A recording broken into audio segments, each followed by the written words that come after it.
안녕하세요. 안녕하세요. 저는 크립토서울 강현정 대표입니다. 반갑습니다. 오늘은 사실 저한테는 진짜 의미 깊은 미더업인데요. 사실 그 코스모스라는 팀을 제가 작년부터 좀 많이 팔로우를 했었는데, 드디어 코스모스 팀을 이제 크립토서울 미더업에 좀 호스팅하게 돼서 너무 감사한 마음입니다.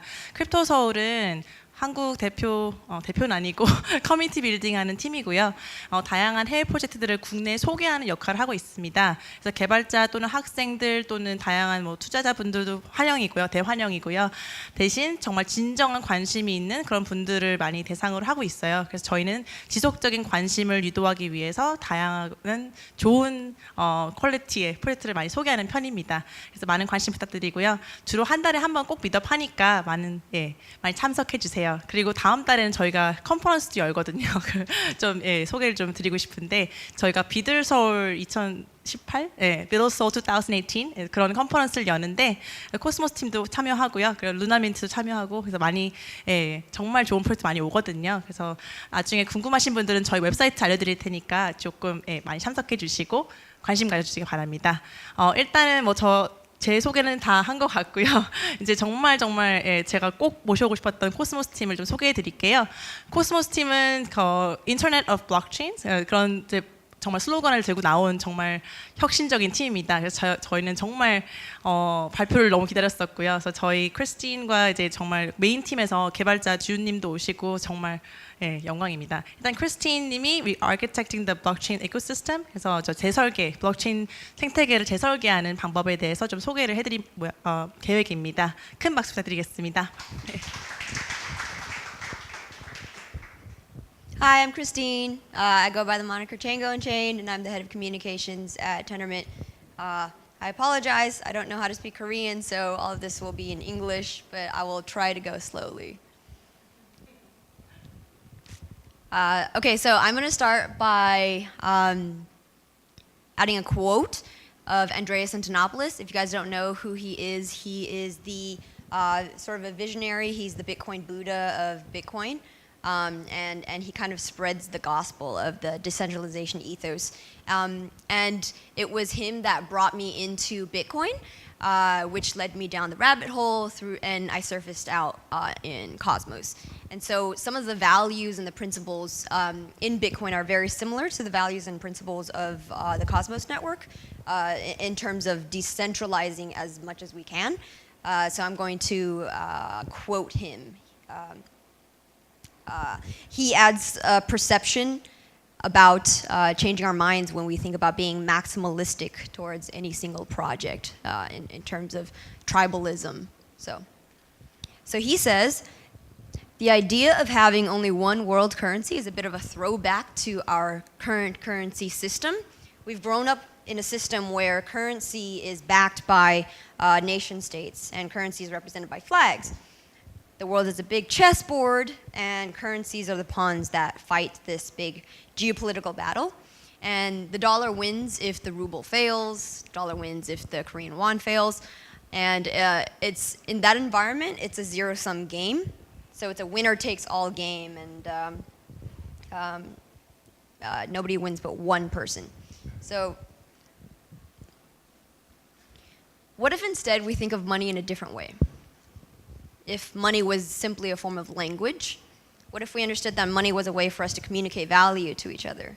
And as a language, there will never be one that wins. There will always be a variety of languages. And the bottom line is, if you speak 3 or 4 languages, you are stronger and better off than if you just spoke one language. So in fact, having variety is what gives you greater value. It's what gives the ecosystem more value. And building on that, that's kind of how we think about blockchains.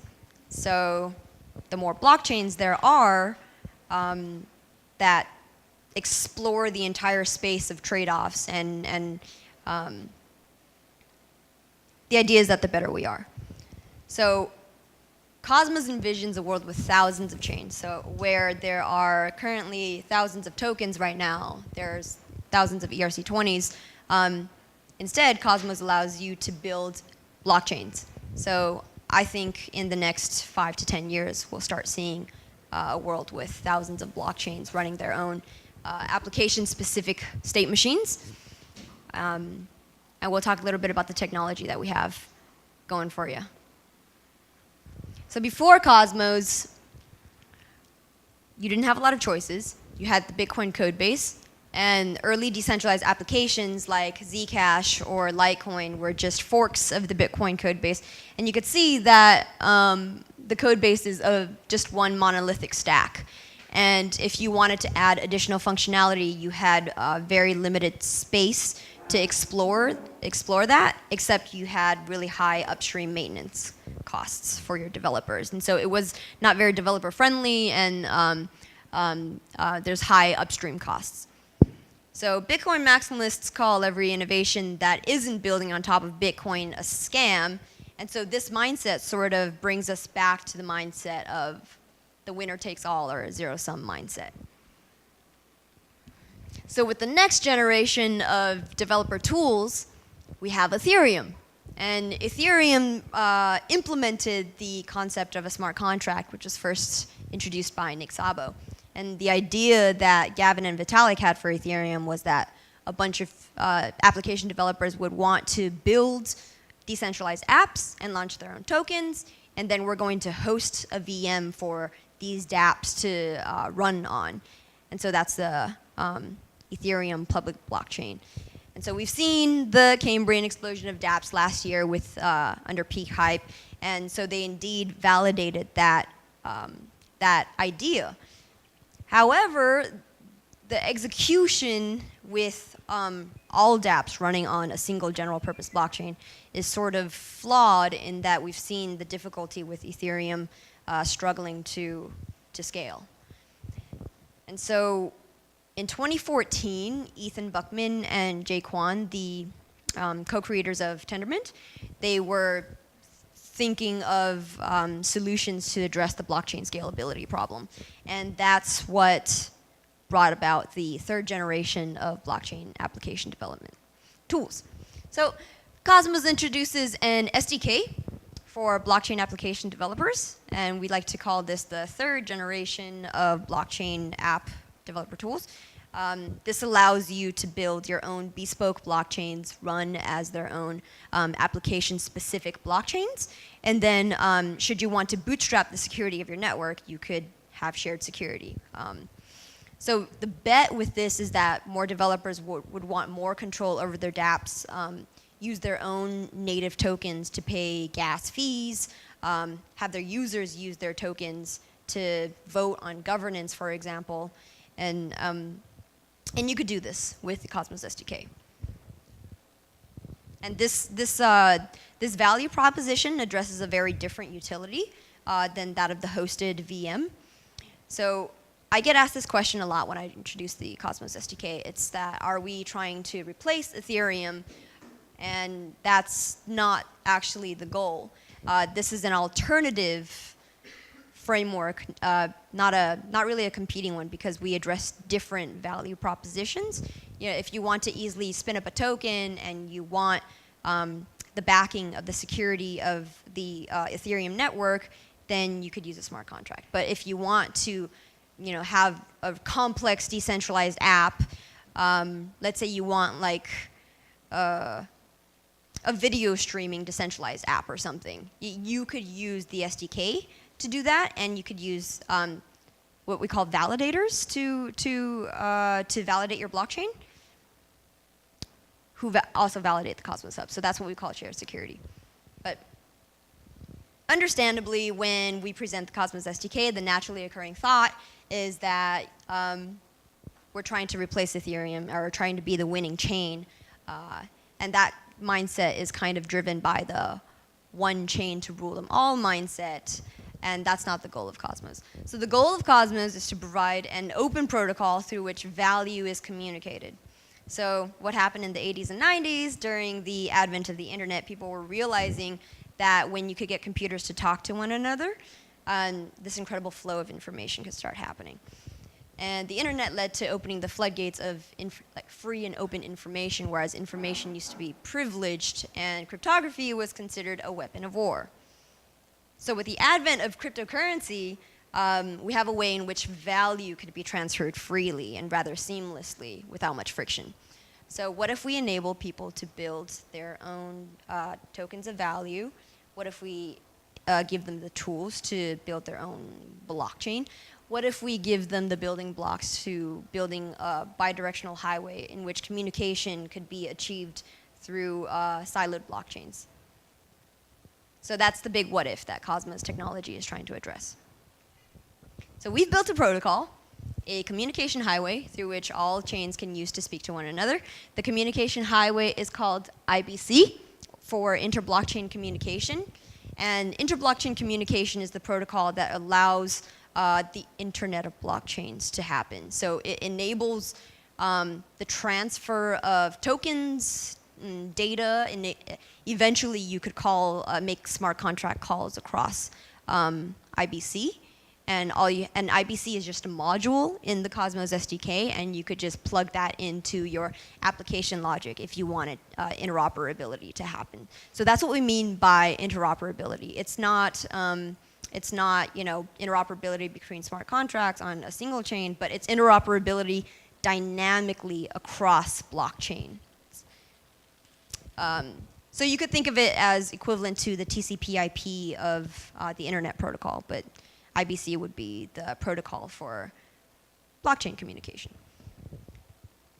So if we continue on this model of one chain to rule them all, one Bitcoin or one Ethereum chain to rule them all, then we're reverting back to the old mindset, delivering a new set of currency controllers and replacing the old set of central bankers with the core developers and the miners of a single decentralized network without fundamentally changing the architecture. So if you look at how Cosmos re-architects the whole model, it's that you get maximal decentralization in that if you, an application developer, wanted to, you could have your own blockchain. And your own blockchain could talk to another blockchain. And that's how we decentralize the model. It's not going to be one blockchain in which everything is run on top of. And then you'd have to use Ether or something to pay gas fees. You could use your own token. So if you look closely at how the Cosmos stack is built, everything is basically abstracted away from one another. So the Cosmos SDK is a blockchain framework. You could think of it as Tetris pieces or puzzle pieces that you kind of plug together in a very seamless manner. So in this way, you could start to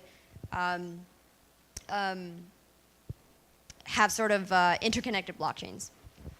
So you see these modules, they're all sandboxed. And so that's the security model of the SDK. We call it object capabilities or least authority access. Basically, this design paradigm makes it less easy for something like the DAO to happen if you were to have built your application with the SDK. It's much more secured and firewalled in that manner. So the stack is abstracted from one another, and you could. It's so far abstracted such that you could even replace the middle green thing right there. That's Tendermint. The Tendermint is a consensus protocol and a gossip network in a box, basically. Those are the low-level things that makes building blockchains from scratch very difficult, that very few people in the world can do. But so we've built that in a box for you, basically, and you could plug that in. But if you wanted custom consensus code, you don't need to use Tendermint. You could use your own, consensus and networking protocol. We've abstracted it away from the application layer. So. Even if you don't want to interoperate with the rest of the Cosmos network, you don't have to. So you don't have to use IBC, but if you wanted to, you can easily just plug it in. The choice is yours.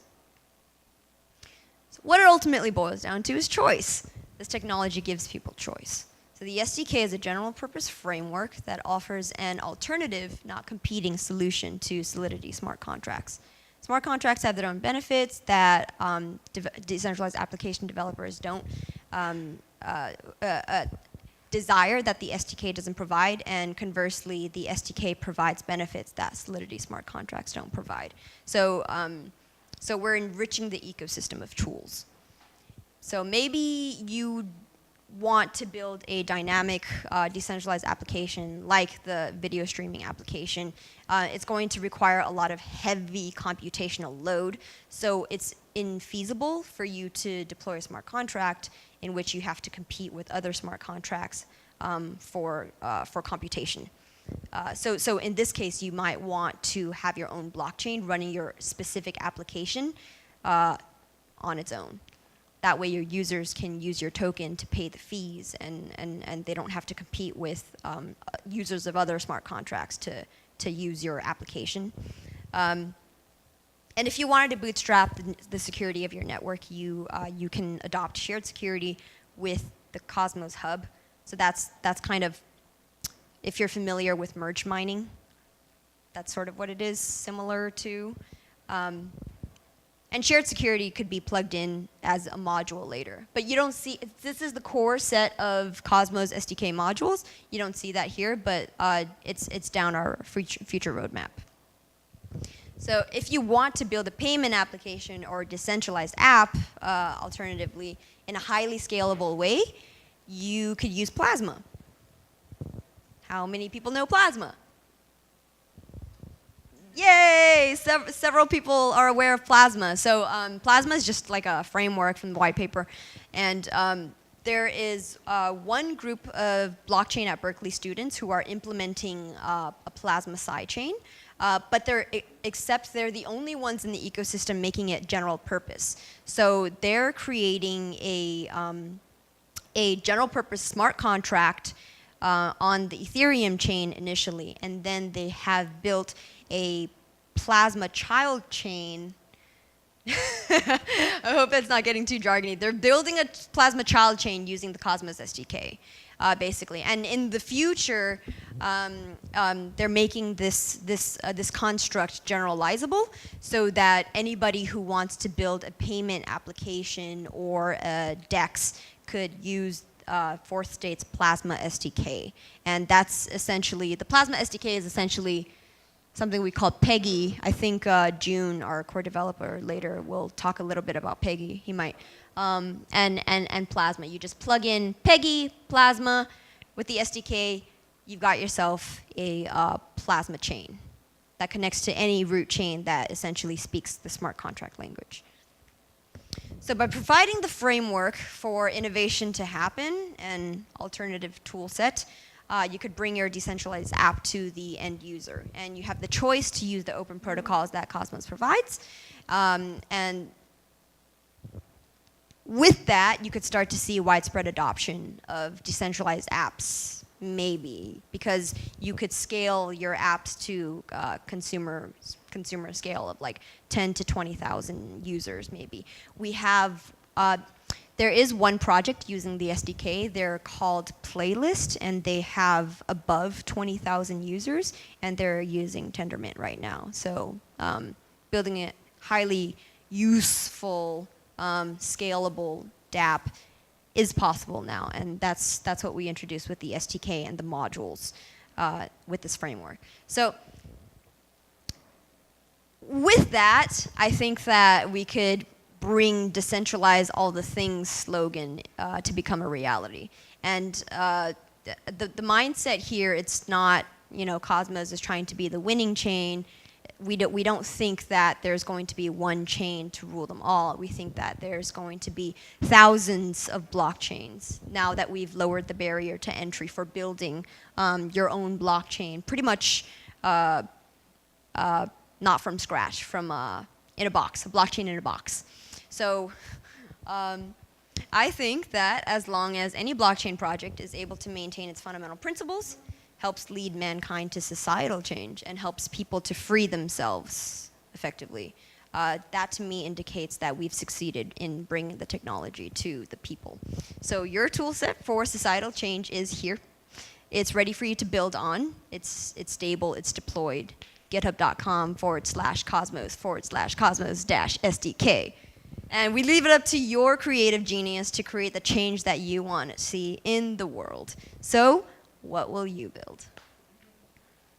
And I'm Chjango Unchained. Thank you. You can find me on Twitter. And we've got June coming up next. He's going to give you a technical workshop about the modules and how each of the modules can speak to each other, how to build a decentralized app on the SDK, and he'll give you a demo.